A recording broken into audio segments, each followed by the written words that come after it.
ఇంకా అందుకనే చెప్తాను, చూడు ఎంత స్లోగా రావాల్సి వస్తుందో గణేశుడు మాత్రము.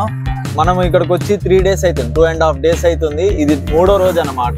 బెంగళూరు ఎంట్రీ అయిపోయాం. ఇక్కడ మొత్తము కొబ్బరి చెట్లు. అంటే బెంగళూరు ఎంట్రీ కాలేదు, బెంగళూరుకి ఇంకో 60 కిలోమీటర్లు ఉంది. నిజంగా మనకైతే చాలా ఇబ్బంది అయిపోతుంది నెల తిరిగే వరకలా. ఇప్పుడైతే మనము కర్ణాటక అయితే ఎంట్రీ అయిపోయాము. మనకు అసలు ఈ 2 days నుంచి ఏ కిరాయి రాలేదు. ఒకవేళ హైదరాబాద్ నుంచి బెంగళూరు వచ్చే వాళ్ళు ఉంటే మాత్రము. హాయ్ ఫ్రెండ్స్, వెల్కమ్ టు మహా ట్రక్ వ్లాగ్స్. అయితే మనం వచ్చేసి మదనపల్లిలో ఉన్నాము. అసలు మనం ఇక్కడికి వచ్చి 3 days అవుతుంది, 2.5 days అవుతుంది. ఇది 3వ రోజు అన్నమాట. అసలు ఇంతవరకు ప్రతిసారి మదనపల్లి టు హైదరాబాద్, మదనపల్లి టు చిత్తూరు, తిరుపతికి అట్లా కిరాయి వచ్చేది. అసలు ఈ 2 days నుంచి ఏ కిరాయి రాలేదు. ఇప్పుడు మా బ్రదర్ ఫోన్ చేస్తేనేమో డబ్బులు కూడా లేవన్నా, ఇప్పుడు డీజిల్ కూడా లేవా అని అంటే, మా బ్రదర్ అయితే 1500 వేసి నువ్వు డైరెక్ట్ బెంగళూరు వెళ్ళిపో, బెంగళూరు నుంచి ఎక్కడికో ఒక దగ్గర కిరాయి ఉంటుంది కంటిన్యూగా అని చెప్పేసి అన్నాడు. చూడండి డ్రైవర్ లైఫ్ చూడండి. ఇక్కడికి వచ్చి 2.5 days అవుతుంది. అసలు ఇప్పటివరకు ఒక కిరాయి కూడా లేదు. అసలు అందులో ఒకటి రేపు గణేష్ల పండుగ కాబట్టి కిరాయిలు కూడా తక్కువైపోయాయి. పచ్చి సరుకు ఉంటే బాగుంటుండే, కానీ అది కూడా లేదు, క్యాన్సిల్ అయిపోయింది. ఒకటి ఉండే మన ఎలక్కాయలు, చెరుకు గడ్డలు, మొక్క బుట్టలు అవి ఉంటాయి కదా, అవి దేవునికి పెడతారు గణేశునికి. సో దానివల్ల అదేమన్నా అంటే కస్టమర్కి 150 సంచులు కావాలంట. మన దగ్గర ఏమో 70 సంచులే ఉన్నాయి. 70 సంచులో 90 సంచులో అన్నాడు సంథింగ్. అది ఉండడం వల్ల ఆ కిరాయి కూడా క్యాన్సిల్ అయిపోయింది. సో ఇప్పుడైతే మనము బెంగళూరుకి అయితే కంటిన్యూ అవుతున్నాం. ఇప్పుడు బెంగళూరుకి పోతున్నా మనకు కిరాయిలు ఉంటాయి. చూడండి ఫ్రెండ్స్,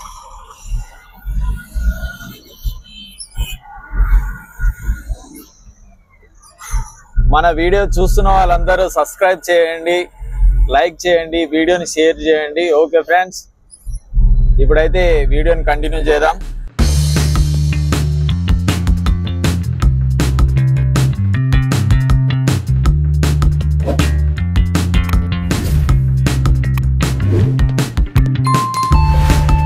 ఇప్పుడైతే మనము కర్ణాటక అయితే ఎంట్రీ అయిపోయాము. మనకు ఎల్లంకకి వెళ్తాము ఎప్పుడైనా సరే. ట్రాన్స్పోర్ట్ ఆఫీస్ వచ్చేసి ఎల్లంకలో.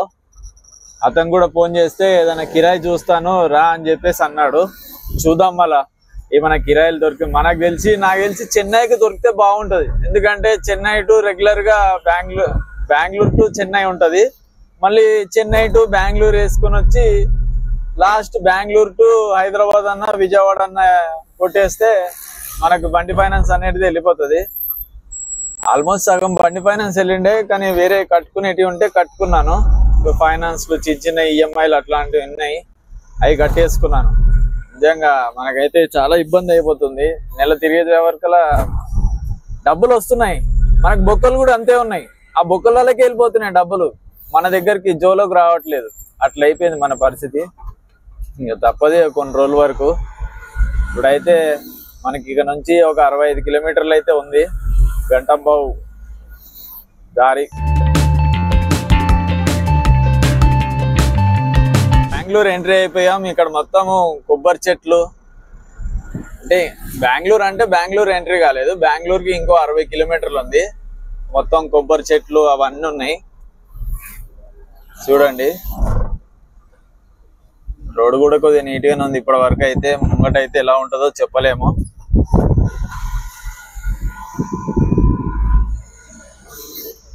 ఇక్కడ పోలీసు వాళ్ళు కూడా కొద్దిగా గట్టిగానే, అంటే వాళ్ళు న్యాయంగా ఒక రిసిప్ట్ ఇస్తారు 500ది. ఆ రిసిప్ట్ ఇచ్చారనుకో, ఇంకా మనకు 24 hours వరకు సీట్ బెల్ట్ పెట్టుకున్నా పెట్టుకోకున్నా కానీ, కాకి షర్ట్ వేసుకున్నా కానీ, యూనిఫామ్ వేసుకోకున్నా కానీ మాత్రం ఎవరు ఏమనరు. అయితే వెళ్దాం. పోలీసు వాళ్ళు పట్టుకుంటే మాత్రం కంపల్సరీ 500ది చాలా వేసుకోవాలి. వేసుకుంటే మనకు ఎవరు పట్టుకోరు. హైలైట్ ఏంటంటే టీవీ తీసుకోలేదు. సో దానికోసం అని చెప్పేసి నేను చాలా అనేది కడదాం అనుకుంటున్నాను. ఒకవేళ పోలీసు వాళ్ళు పట్టుకోకపోతే మన అదృష్టం అనుకోవాలి. ఇక చూద్దాం. ఇంకా next month all India permit చేయించేస్తే ఇక మనకు ఏ స్టేట్ టీవీ తీసుకోవాల్సిన అవసరం లేదు, టెన్షన్ ఉండదు. అప్పుడు ఖాళీ కాకి షర్ట్ వేసుకొని సీట్ బెల్ట్ పెట్టుకున్నామా, అయిపోయా. మర్చిపోయాను సీట్ బెల్ట్ మాత్రం. ఇప్పుడు కర్ణాటక ఎంట్రీ అయ్యాం కదా, ఇక్కడ సీట్ బెల్ట్ పెట్టుకోకపోతే గట్టిగా వేస్తారు. అదొక పరిశాన్ వచ్చింది.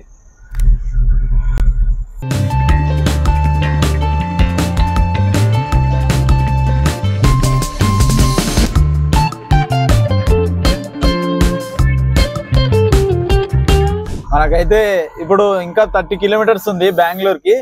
చూడండి గణేషన్ మాత్రం ఎంత పెద్దగా ఉందో. ఇంకా అందుకనే చెప్తాను, చూడు ఎంత స్లోగా రావాల్సి వస్తుందో గణేశుడు మాత్రము. చూడండి అసలు చాలా పెద్ద గణేశుడు. అందుకనే కిరాయిలు ఇంత లేట్ అవుతుంది, ఇంత ట్రాఫిక్ ఉంటుంది అని చెప్పేసి ఎవరైనా సరే గణేశన్ కిరాయిలకు ఎక్కువ మాట్లాడుకోవాలి, డబల్ కిరాయి ఉండాలి. ఇప్పుడైతే left onto National Highway 44. ఇక్కడ లెఫ్ట్ తీసుకుంటే బెంగళూరు అన్నమాట. ఇది వచ్చేసి బెంగళూరు హైదరాబాద్ హైవే. హైవే అంటే హైవే కాదు, వేరే రూట్ వస్తుంది. చూడండి ఎయిర్పోర్ట్ రూట్ అన్నమాట, న్యూ ఎయిర్పోర్ట్ రూట్.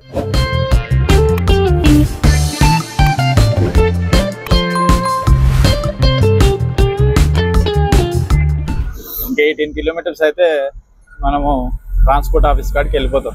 మ్యాక్సిమం ఒక 20 కిలోమీటర్స్ ఉంటుంది అంతే.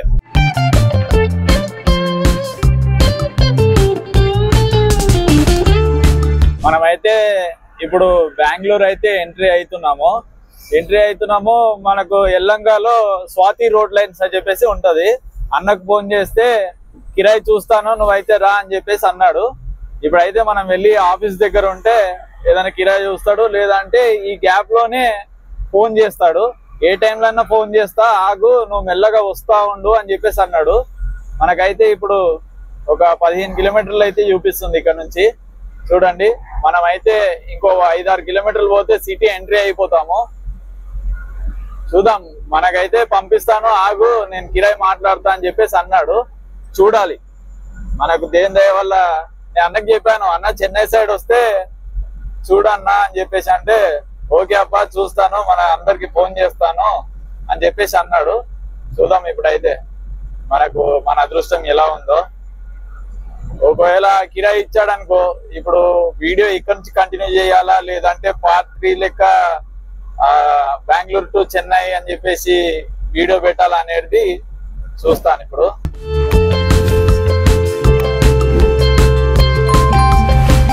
ఒకవేళ హైదరాబాద్ నుంచి బెంగళూరు వచ్చే వాళ్ళు ఉంటే మాత్రము ఇది లాస్ట్ టోల్ గేట్ అనమాట. ఎక్కడ మనకు అక్కడ ఏమో శంషాబాద్ దాటాక షాద్నగర్ దగ్గర ఒక టోల్ గేట్ స్టార్ట్ అవుతుంది ఫస్ట్ది. ఎండింగ్ టోల్ గేట్ వచ్చేసి ఇది బెంగళూరు దగ్గర. చూడండి టోల్ గేట్ కూడా ఎలా ఉందో. మరి ఇక్కడ ఎంత చేస్తారో తెలియదు. యాక్చువల్లీ పోలీసు వాళ్ళు రాద్దాం అనుకొని వచ్చారు.